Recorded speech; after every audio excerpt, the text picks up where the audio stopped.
ሰላም ጤና ይስጥልኝ እንደምንቆያችሁ ውድ አድማጮቻችን ይህ ፋስ ስፖርት ዩብ ነው። ቼልሲን የተመለከቱ ወቅታዊና አዳዲስ መረጃዎችን ይዤላችሁ ቀርብ ያለው አብራችሁን ቆዩ። የኢንዞ ፈርናንዴዝን ጉዳይ እንመልከት። አሁን ላይ በርካታ መገናኛ ብዙሃን በሰበር ዜና ይፋ እንዳደረጉት ከሆነ አርሰናል በመጪው ክረምት የዝውውር መስኮት የቼልሲውን ወሳኝ ተጫዋች ኢንዞ ፈርናንዴዝን የማስፈረም ፍላጎት እንዳለው ይፋ አድርጓል።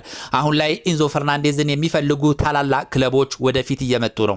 ማንቸስተር ሲቲ የኢንዞ ፈርናንዴዝ ፈላጊ ሆኖ ብቅ ብሏል። ከዚህ በፊት ሪያል ማድሪድ እንደዚሁ የኢንዞ ፈርናንዴዝ ቁጥር 1 ፈላጊ እንደሆነ ይታወቃል። አሁን ላይ በተጨማሪ የእንግሊዙ ክለብ የሆነው አርሰናል ኢንዞ ፈርናንዴዝን ለማስፈረም ወደ ፉክክሩ እንደሚገባ በርካታ መገናኛ ብዙሃን እየዘገቡ ይገኛሉ። ኢንዞ ፈርናንዴዝ ቼልሲ ከ130 ሚሊዮን ፓውንድ እስከ 150 ሚሊዮን ፓውንድ ከኢንዞ ፈርናንዴዝ ማግኘት ይፈልጋል። ይህንን መክፈል የሚችሉት ማንቸስተር ሲቲ እና ሪያል ማድሪድ ብቻ ሊሆኑ ይችላሉ ተብሎ ሲዘገብ ነበረ። ነገር ግን አሁን ላይ በሰበር ዜና እንደተሰማው ከሆነ አርሰናል ይህን ያህል መጠን ያለው ከፍተኛ ገንዘብ ማለትም ከ130 ሚሊዮን ፓውንድ እስከ 150 ሚሊዮን ፓውንድ በመክፈል ኢንዞ ፈርናንዴዝን ወደ ኤምሬት ለማምጣት ማቀዳቸው ነው እየተዘገበ የሚገኘው። ብዙ ጊዜ አርሰናል ከቼልሲ ተጫዋቾችን በማስፈረም ይታወቃል።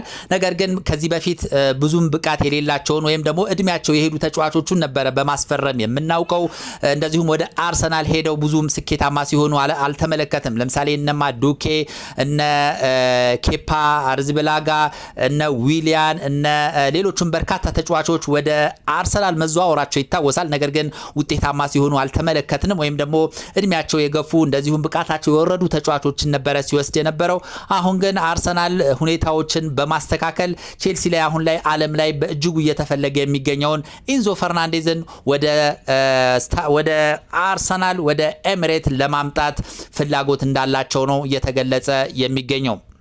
አርሰናል አሁን ላይ የእንግሊዝ ፕሪሚየር ሊግ መሪ ነው። የአውሮፓ ሻምፒየንስ ሊግ ለፍጻሜ የደረሰ ክለብ ነው። ስለዚህ በሚቀጥለው ዓመትም አሁን ያለበትን ብቃት ማስቀጠል ይፈልጋል። ስለዚህ የዚህ ዓመት ፐርፎርማንሱን ለመድገም ትክክለኛው ሰው ኢንዞ ፈርናንዴዝ ያስፈልገናል ብለው እንዳመኑና ቼልሲ የሚጠይቀውን ይህን ያህል መጠን ከፍተኛውን ገንዘብ በመክፈል ወደ ኤሚሬት ስታዲየም ለማስኮብለል ማሰባቸው ነው እንግዲህ መገናኛ ብዙሃን እየዘገቡ የሚገኙት። በመጪው እንግዲህ የምርም አርሰናል ኢንዞ ፈርናንዴዝን ያስፈርማል የሚለው ጉዳይ በቀጣይ የምንመለከት ይሆናል። ኢንዞ ፈርናንዴዝ በቼልሲ ቤት የ2 ዓመት ተጨማሪ ኮንትራት አቅርበውለታል የቼልሲ ባለቤቶች። ነገር ግን ኢንዞ ፈርናንዴዝ ለመፈረም ፈቃደኛ እንዳልሆነ ነው እየተነገረ የሚገኘው። በዋናነት 2 ነገሮችን ይፈልጋል። አንደኛ ቼልሲ ለዋንጫ የሚጫወት ቲም መሆን እንዳለበት፣ እንደዚሁም የሚመጡ ተጫዋቾችም ወጣቶች ብቻ ሳይሆኑ ልምድ ያላቸውና በየክለቦቻቸው የተመሰከረላቸው ምርጥ ተጫዋቾች ወደ ቼልሲ መምጣት እንዳለባቸው ያምናል። እንደዚሁም የሚመጡ አሰልጣኞችም በጣም ልምድ ያላቸውና ስኬታማ የሆኑ የተመሰከረላቸው ብዙ ዋንጫዎችን ያነሱ አሰልጣኞች ወደ ስታንፎርድ ብሪጅ መምጣት አለባቸው ብሎ ያምናል። እንደዚሁም የሚከፈለው ገንዘብ ዝቅተኛ በመሆኑ ከፍ ያለ ገንዘብ ማለትም ከ350,000 ፓውንድ እስከ 400,000 ፓውንድ የሚያህል ሳምንታዊ ደሞዝ በቼልሲ ቤት እንዲከፈለው ይፈልጋል። ስለዚህ በቼልሲ ቤት ለመቆየት እነዚህን መስፈርቶች ቼልሲ ማሟላት እንዳለበት ግልጽ እንዳደረገ ነው እየተዘገበ የሚገኘው። ቼልሲ ይህንን ያሟላለው የሚለው ጉዳይ አጠያያቂ ነው። ስለዚህ ኢንዞ ፈርናንዴዝ በመጪው ክረምት ቼልሲን የመልቀቁ ነገር እውን እየሆነ ይመጣል ማለት ነው። ስለዚህ 3 ክለቦች ተፎካካሪዎች ናቸው። ማንቸስተር ሲቲ፣ ሪያል ማድሪድ፣ አርሰናል። ከነዚህ 3 ክለቦች የትኛው ኢንዞ ፈርናንዴዝን የግሉ ያደርጋል የሚለው ጉዳይ የምንመለከተው ይሆናል። ወደ ሌላ ዘገባ ስንሸጋገር የቼልሲ የአሰልጣኝነት ቅጥር ፕሮሰስን እንመለከታለን። ቼልሲ እንግዲህ አሰልጣኝን ወደ ስታንፎርድ ብሪጅ ለማምጣት እየተንቀሳቀሰ ይገኛል። 3 ተጫዋቾች በዋናነት ቼልሲን ያሰለጥናሉ ተብሎ እየተጠበቀ ይገኛል። እነሱም አንደኛ ዣቪ አሎንሶ፣ ዣቪ ሄርናንዴዝ እና እንደዚሁም ደግሞ ራውላ የቼልሲ ቀጣይ አሰልጣኝ ሊሆኑ ይችላሉ ተብሎ የሚገመቱ አሰልጣኞች ናቸው። አሁን ላይ እንግዲህ መገናኛ ብዙሃን እየዘገቡት እንዳለው ከሆነ ቼልሲ ዣቪ አሎንሶን ወደ ስታንፎርድ ብሪጅ ለማምጣት ጽኑ ፍላጎት እንዳለው ነው እየገለጹ የሚገኙት።